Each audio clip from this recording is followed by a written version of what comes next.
Back ఆయన 2-3 రోజుల క్రితం ఆయన అరెస్ట్ అయ్యి 1 ఇయర్ అయింది. ఈ అకేషన్లో మాట్లాడుతున్నారు. అది ఆ అరెస్ట్ అనేది ఎలా బూమరాంగ్ అయింది, ఎలా ఇబ్బందికరంగా మారింది అనే విషయం జగన్ గారికి అర్థమైంది ఎన్నికల ఫలితాలు చూశాక. ఇప్పటికీ అదే మాట్లాడుతున్నాడు ఆయన. నిజానికి ఆయన 2019కి ముందు ప్రతిపక్షంలో ఉన్నప్పుడు ఒకసారి వైజాగ్ ఎయిర్పోర్ట్లో ఆయన హోల్డ్ చేశారు. చేసినప్పుడు కూడా అక్కడ అధికారులతో ఇదే మాట్లాడాడు ఆయన. ఇదే స్టేట్మెంట్ దాదాపు, మీరు ఎల్లకాలం ఉండరు, మా ప్రభుత్వం వస్తుంది, వచ్చాక మీ సంగతి చూస్తాను అని అధికారుల మీద ఆయన రెచ్చిపోయి మాట్లాడినటువంటి బయట కూడా అవైలబుల్గానే ఉంది. సో ఇది ఒక కామన్ డైలాగ్ అయింది. మేము అధికారంలోకి వస్తే మిమ్మల్ని మేము ఎలా టార్చర్ పెడతామో చూడండి అనేది. ఇది కాదు కదా పద్ధతి. ప్రజాస్వామ్యంలో ఉన్నాం మనం. కాబట్టి ఈయన అంటే చాలా ఇబ్బందికరంగా కనిపిస్తోంది ఈయన మాట్లాడుతున్నటువంటి పద్ధతి. ఇప్పటికైనా ఇది మానేసి ప్రొడక్టివ్ అపోజిషన్గా ఉండాలి ఆయన. యాక్టివ్ అపోజిషన్ రోల్ ప్లే చేస్తున్నాడు ఆయన. అంటే ప్రభుత్వం ఏం చేసినా అడ్డుపట్టమే. అది మంచా చెడా, ఇది సమయమా సందర్భమా అనేది పక్కన పెట్టి ప్రభుత్వం ఏం చేసినా దానికి అడ్డుపడాలి అనే ప్రోగ్రాంతో కదులుతున్న ఇంప్రెషన్ కలుగుతోంది జగన్మోహన్ రెడ్డి గారు. అంటే స్క్రిప్ట్ వెర్షన్లో ఆయన అలా వెళ్ళిపోతున్నారంటారా? ఆయన ఆలోచించట్లేదా? ఎప్పుడు పేపర్ లేకుండా, స్క్రిప్ట్ లేకుండా ఆయన ఏ డైలాగు మాట్లాడిన సందర్భాలు ఉండవు. అవును. సో స్క్రిప్ట్లోనే అసలు సమస్య ఎంత ఉందంటారా?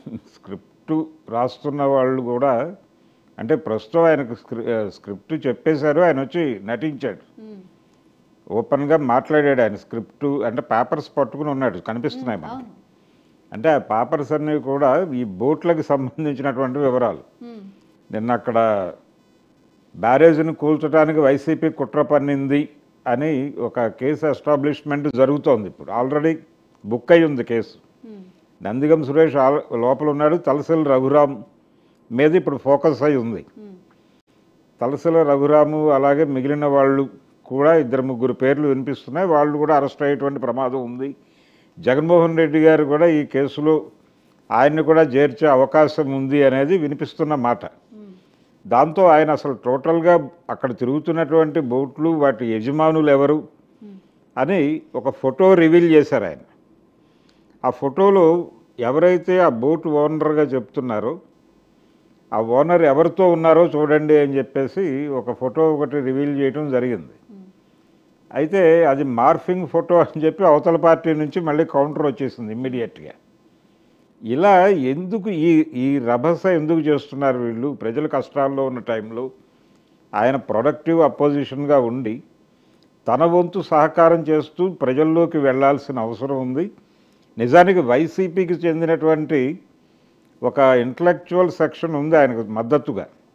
వాళ్ళు వివిధ ప్లాట్ఫామ్స్ మీద ఆయనకి అడ్వైజ్ చేస్తున్నారు. మీరు కొత్త అడ్వైజర్స్ జోలికి వెళ్ళకండి, మీరు ప్రజల్లోకి వెళ్ళండి, ప్రజలు మిమ్మల్ని ఎందుకు ఓడించారో ఒక్కసారి వాళ్ళతో మాట్లాడండి, వాళ్ళ నుంచి మీరు ఎలా మారాలని వాళ్ళు అనుకుంటున్నారో అది తెలుసుకోండి, తెలుసుకుని మారండి, అంతే. As simple as that. మీరు మళ్ళీ అధికారంలోకి వచ్చేస్తారు అని చెప్తున్నారు వాళ్ళు, రాస్తున్నారు. అంటే వైసీపీకి అనుకూలంగా ఉండేటువంటి అనేక సోషల్ మీడియా ప్లాట్ఫామ్స్ మీద వైసీపీ తిరిగి రావాలని కోరుకుంటున్నటువంటి మేధావుల సూచనలను కూడా ఆయన పట్టించుకోవట్లేదు.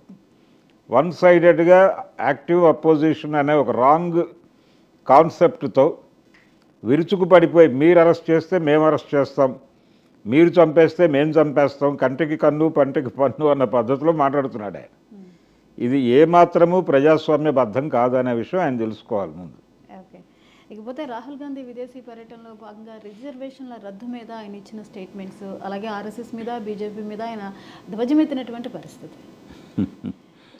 ఆయన రిజర్వేషన్ రద్దు మీద చేసిన వ్యాఖ్యల్ని ఎలా తీసుకోవాలి? అంటే భారతదేశ ప్రతిష్టని ఆయన అమెరికాలో వివిధ వేదికల మీద పలుచన చేస్తున్నారు అని భారతీయ జనతా పార్టీ నాయకులు తీవ్రంగా ఆవేదన వ్యక్తం చేశారు. అయితే రాహుల్ గాంధీ గారు